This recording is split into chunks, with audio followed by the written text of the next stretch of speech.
Olá, namastê, tudo bem com você? Espero que sim.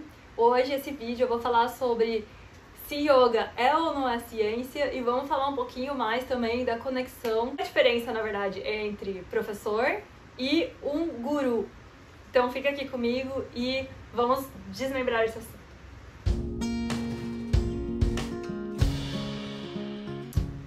Antes de começar o vídeo, já deixa seu like e vamos falar sobre, em primeiro lugar, qual que é a diferença entre um líder, um professor e um guru. Aqui na nossa concepção, desse lado do mundo. Então você já deve ter ouvido falar que guru não é só o guru espiritual. Existe também, aqui no nosso mundo capitalista, os gurus da economia, os gurus da dieta, os gurus do exercício físico e assim vamos adiante com tantos exemplos. Se você lembrar de mais algum exemplo, deixa aqui nos comentários. Qual que é a diferença entre um guru e um professor? Um líder. Um líder é uma pessoa que vai te ajudar no seu caminho. É uma pessoa que provavelmente, ou quase certezamente, já fez esse caminho que você está trilhando. Então, por exemplo, pode ser o seu chefe na sua empresa, ou o seu professor, ou o seu orientador, né, na faculdade, e assim vamos adiante. Sou professor de yoga, professora, enfim. Quando é um comportamento de líder, é uma pessoa que vai, primeiro, muitas vezes colocar os outros acima das vontades pessoais. Em segundo lugar, vai ser uma pessoa que vai questionar e que vai ensinar e que não vai ter medo de ser questionado, porque é uma pessoa que sabe que também é humana e que pode sempre estar melhorando, aprimorando. É uma pessoa que também está sempre buscando aprender. Não é uma pessoa que está estagnada, é uma pessoa que foi, mas continua aprendendo, evoluindo, se questionando, como é o papel da ciência. Então, a ciência, uma das coisas muito importantes que a gente pode falar, o cientista ele tem uma hipótese, ou um médico mesmo, ele vai e começa a ver pacientes de tal tipo tendo algum sintoma, então ele tem uma hipótese sobre aquilo, ele vai pesquisar para ver se a hipótese dele é ou não é real, mas ele já está aberta a possibilidade na cabeça dele de que pode ser que a hipótese dele não seja real. E a ciência é feita disso, de hipóteses que podem ser refutadas. Ou então, o pesquisador vai pesquisar com métodos, seguindo os métodos científicos que envolvem, vamos falar de um modo geral, envolvem vários indivíduos, vários sujeitos, envolve estudo de duplo cego ou triplo cego, que, por exemplo, muitas vezes os pacientes eles não sabem qual deles está tomando o remédio, qual deles está tomando o placebo, e depois você vai ver se o resultado final foi igual ou se realmente o remédio fez efeito. E também, às vezes, o médico também não sabe qual paciente está tomando placebo e qual paciente está tomando o remédio para fazer o teste. Então, esse é o triplo cego. E depois os resultados são analisados. Porque se admite na ciência que a opinião do pesquisador e também a opinião, as crenças dos participantes podem influir no resultado. Então isso deve ser colocado também na pesquisa, colocado no método, o que a gente está medindo, as variáveis são isoladas. E aí você faz grupos, sempre tem o grupo controle e o grupo que está passando pelas modificações propostas. Por exemplo, num estudo de yoga que vai ver como o yoga ajuda as pessoas que têm hipertensão, você vai pegar um grupo que tem hipertensão e que tem características físicas e socioeconômicas parecidas, dois grupos que vão ser separados. Um grupo vai praticar yoga durante tanto tempo, tantas vezes por semana, aula de tantas vezes, e outro grupo não vai praticar yoga. Ou o outro grupo vai praticar outro tipo de exercício. E depois vamos ver os resultados aferindo. O que a gente vai aferir? A pressão arterial, a arritmia cardíaca e coisas que são colocadas desde o começo da pesquisa e não mudadas. E aí vai vir o resultado, que pode corroborar com o que o pesquisador pensou ou não. Então pode ser que o pesquisador pensou, eu acho que o yoga ajuda as pessoas que têm hipertensão a diminuírem a hipertensão. E então eu vou fazer os dois, o grupo que faz e o grupo que não faz. E vamos ver o resultado no final. Pode ser que ele encontre que sim, que o yoga ajuda. Ou ele pode ser que ele encontre que não, que dá na mesma. Então, os resultados ficam aí abertos. E sempre existe uma sugestão e novas perguntas para novas pesquisas para corroborar aqueles dados. Sempre é questionado. E isso tem muito a ver com essa atitude do líder, do professor, do instrutor, que vai aprendendo também. Então, por exemplo, um professor de yoga, a gente vai sempre também experimentando. Nesse caso, eu sinto que o yoga pode funcionar um pouco como num método científico, no sentido de a gente estar sempre se questionando, sempre aprendendo, sempre buscando e sempre se deixando estar errado. Então, às vezes eu posso achar que certo movimento é bom para os alunos e aí eu tenho um aluno que para ele aquele movimento não é bom. E eu vou falar, olha, então investiga o seu corpo. Então a gente também aplica o método científico de investigação internamente. Quando a gente está praticando, meditando, a gente está muitas vezes se questionando, ou às vezes colocando hipóteses. Mexer o meu pé desse jeito, vai ser mais fácil fazer esse asana ou vai ser mais difícil? Será que se eu abrir o peito, se eu respirar, se eu fizer o bandha e etc e tal? Então a gente vai fazendo perguntas e se observando o tempo todo, porque a gente começa a descobrir que não existe muitas verdades absolutas ali, né? E isso é o campo da investigação do yoga, que eu acho que pode se assemelhar um pouco com a ideia do método científico. Mas não necessariamente o yoga é uma ciência. Por quê? Porque existe o lado do yoga que hoje em dia está sendo testado e que tem provas de que funciona em muitos casos, que até melhora a memória, né, de pacientes idosos, por exemplo. Mas também existe o lado que cai mais para essa coisa do guru e que é pessoa que tem a verdade absoluta. Então, em alguns momentos, o guru é aquele que canalizou uma informação. E a gente, hoje em dia, tem tantos gurus que a gente não sabe se ele canalizou ou se ele tava, tipo, ele pensou aquilo sozinho da cabeça dele e ele falou que ele canalizou, porque assim as pessoas vão acreditar no que ele tá falando. A gente dá muito crédito, né, pra essas coisas místicas, assim, que são tão legais e divertidas de aprender, do ciência, por exemplo, que fala muito sobre coisas que a gente até pode sentir no nosso corpo, mas que não tem comprovação. Existe aí a diferença entre a parte mística do yoga e que não deve ser jogada de lado porque não existe um melhor do que o outro.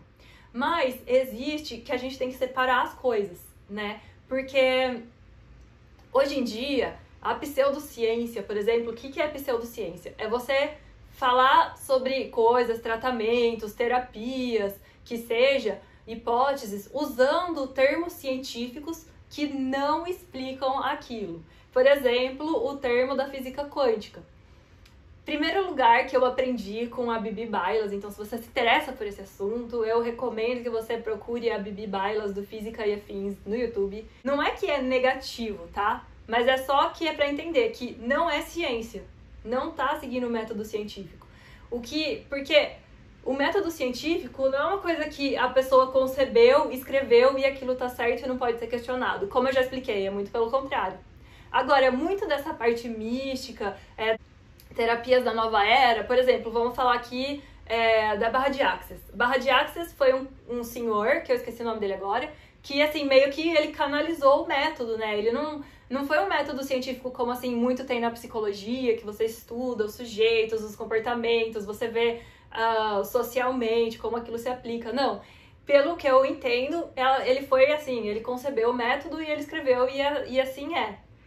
E aí, você vai pegar esse estudo do Barra de Axis, então pra mim, isso já chega no lugar de uma coisa de fé mesmo. E você não pode dizer que isso é ciência, porque não tem experimentos comprovando o que ele tá falando. Tô falando contra nenhuma pessoa que pratica essa técnica, só é para entender que toda essa linguagem mística é mística, não é científica. E as pessoas confundem muito o que é a mecânica quântica e falam de tudo agora que a gente não pode entender e explicar, falam que é quântico, né? Então, uma coisa não tem nada a ver com a outra.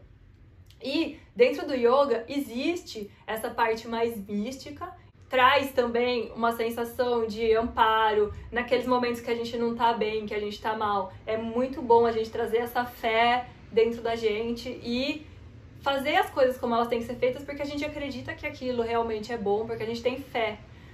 Mas acontece que a gente não pode confundir com a ciência. E um outro ponto aqui que eu quero saber que a gente possa diferenciar, então, mais para finalizar o vídeo aqui, que existem 3 tipos de conhecimento. Um deles é o conhecimento que a gente tem que é instintivo, que é a reação. Então, por exemplo, você tá chegando perto do fogo com a sua mão, você sente queimar, você tira a sua mão. Isso é, tipo, um instinto, você quer se proteger. Reativo, tá? O segundo tipo de conhecimento é o conhecimento analítico, que é justamente esse pensamento científico. Então, vamos medir, vamos ver as probabilidades, vamos analisar, vamos pegar base e vamos chegar a um raciocínio. Mas a gente ficar o tempo inteiro nesse pensamento pode ser muito cansativo. Do instinto. O instinto ele não é cansativo, você vai lá e age, né? Mas muitas vezes pode causar danos pra gente. Por exemplo, quando a gente tá numa briga e a gente simplesmente reage e depois a gente se arrepende do que fez. Decisões de forma muito rápida, assim, sem pensar, pode nos causar danos e danos aos outros. Então, é bom ter um equilíbrio, né? Um equilíbrio sempre é bom, como sempre o caminho do meio. Agora, se você fica muito no pensamento analítico, tem gente que pensa muito antes de fazer as coisas e no final não faz nada, né? Fica analisando os prós e os contras. Será que vale? Será que não vale? Não sei. E tem o outro tipo de conhecimento, que é esse que a gente aprende mais no yoga, que é a intuição. E a intuição é a gente estar o tempo todo presente. Mas tem que ter essa conexão também dos outros tipos de conhecimento. Prestando atenção em como você está a cada momento e qual a sua relação com o meio onde você está. E como isso vai se combinando. E a partir daí, poder tomar decisões de como agir, né? Não reagir. Então, a intuição gera ação e não reação. Vai aprendendo a confiar cada vez mais na nossa intuição para tomar decisões e não ficar, às vezes, tão indeciso em relação a coisas quando a gente está muito no pensamento analítico. Daí a gente vem um pouquinho para a intuição e, às vezes, a intuição ajuda a gente a tomar a decisão final. E é muito importante ter esses 3 tipos, não tem um melhor do que o outro. Olha só, então o que eu quero dizer aqui é que no caso da yoga, você vai usar um professor ou uma pessoa que tá ali pra te questionar, uma pessoa que tá ali pra se questionar, que pode ser questionada, que vai ensinar você e que vai também estar sempre aprendendo a desenvolver o pensamento intuitivo, que é, então, esse pensamento que vai que vai se originar da atenção plena. Como aquilo te afeta e também ter a consciência de como a gente afeta o mundo, né, ao nosso redor. Porque às vezes a gente só pensa, os outros que me afetam. Então a gente fica vítima. E aí nesse papel de vítima fica muito fácil cair na conversa de um guru, de uma pessoa que não pode ser questionada. E aí é um jogo dialético, né? A gente sempre está influenciando e sendo influenciado. Daí que é a importância do conhecimento intuitivo. Mas sempre tem o questionamento. Muitas vezes a gente vai aprendendo com tentativa e erro. Será que agora a minha intuição tá certa? Às vezes a gente não escuta a intuição e dá merda, né? Quantas vezes já aconteceu? E às vezes quando a gente fica muito influenciado por um pensamento de uma pessoa que se diz superior e que sabe tudo, mas que não pode ser questionada, a gente acha que a gente está desenvolvendo a intuição, mas quando são líderes mais, vamos dizer, extremistas, a gente fica reagindo no sentimento da raiva, do ódio, do eu contra eles. Quando existem umas seitas, né, quando se formam seitas, é muito importante para que uma seita se forme, né, que exista um inimigo. Os jeitos de você unir pessoas é ter um inimigo em comum, né? Então você acha um inimigo em comum, aquela seita se fecha e o ódio pelo inimigo, pelo diferente, é o que vai unir as pessoas em torno desse líder, que vai ser colocado como se ele fosse um salvador, um messias, né? Ou coisas do tipo, assim, que vão, tipo, dar todas as respostas.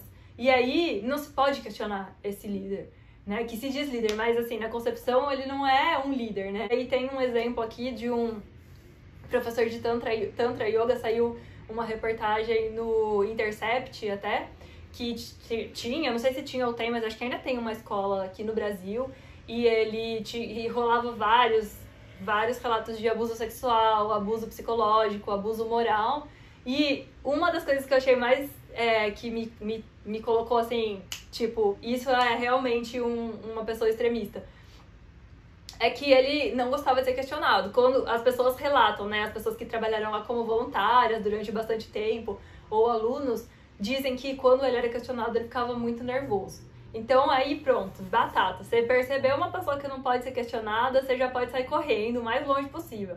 Porque você já sabe que é uma pessoa que vai tentar te manipular, ou que vai, né, te manipular, vai manipular outras pessoas para ganho próprio. Então, como eu falei, uma atitude de um mentor, né, é uma pessoa que vai colocar os outros acima, na frente dele, muitas vezes. Mas um líder desse tipo, ele vai se colocar acima da vontade dos outros e vai usar os outros para satisfazer as vontades dele, né? Se existe relação de dependência, também sai correndo, né? Porque, como eu falei, a intenção de um mentor é que você, tipo, eu vou te dar essa dica, mas depois você vai lá e vai que você consegue. Eu acredito que você consegue ir sozinho. Não é aquela pessoa que você vai ter que ficar dependendo dela para fazer tudo na vida. É muito importante a gente começar a falar sobre isso, na verdade, né?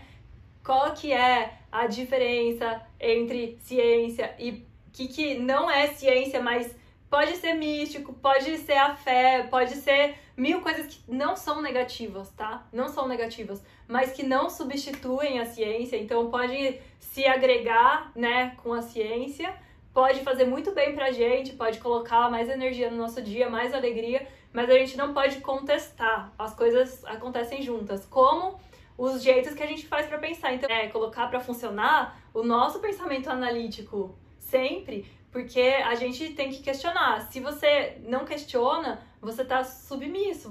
A gente precisa trocar, a gente precisa buscar outras informações. Existe uma empolgação por todas essas ideias novas, teorias da conspiração, é empolgante, parece até divertido. E a gente fica excitado com essas coisas, mas a gente precisa ir atrás, checar os fatos, ler livro de história e ver se aquilo tudo faz sentido.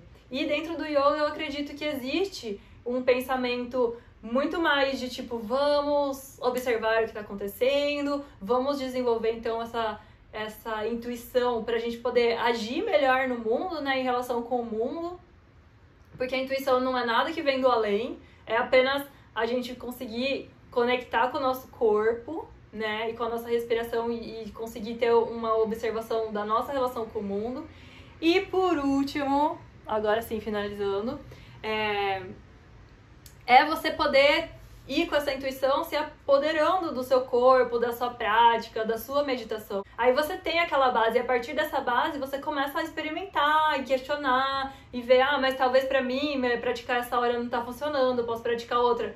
E aí você vai se adequando, porque você tá se investigando a situação que tá ao seu redor pra favorecer, né, por exemplo, a sua prática.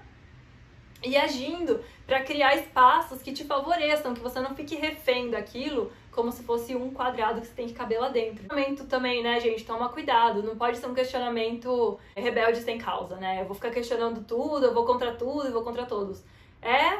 Ir abrindo espaço e observando. E não é a experiência do outro, tipo, não é porque deu certo pra mim que vai dar certo pra você. Fazer essa rotina funcionou muito pra mim, mas assim, funcionou pra ele. Qual prova ele tem? Ele testou com, tipo, 1000 pessoas? Ele fez um grupo controle e um grupo que ele aplicou o método? Não fez, normalmente não fez. Então, como que ele pode falar que aquilo é bom pra todo mundo? Ele não pode, nem ela pode, né? Falar, isso funciona pra mim.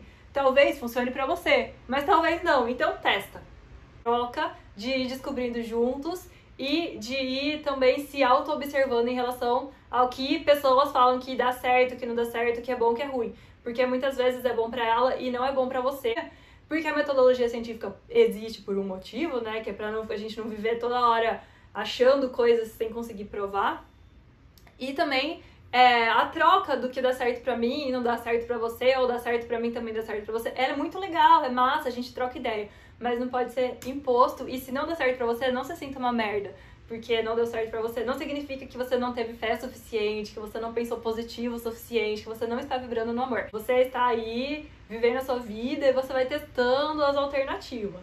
Você não... Essas ideias, assim, que ainda você se sente culpado, porque tal técnica ou tal coisa não deu certo pra você, ainda a gente se sente culpado com isso, né? Cuidado com essas coisas, tá bom? Deixa aqui seu comentário, fala o que você acha sobre essas ideias. Até eu tô fazendo esse vídeo porque teve um comentário num outro vídeo de um seguidor que falou que começou a ver muito o professor de yoga, que começou a ficar muito famoso porque fica divulgando esses métodos pseudocientíficos e tal. E aí também eu vi alguns vídeos da Larissa, do Yogando BR, também sugiro que vocês sigam ela, que ela tem vários vídeos bem provocativos que eu acho bem interessantes para complementar aqui o nosso raciocínio. Se vocês quiserem, eu vou deixar o link da reportagem no Intercept sobre essa história do Tantra Yoga, certo? Então, a gente continua se falando, até semana que vem. Um beijo!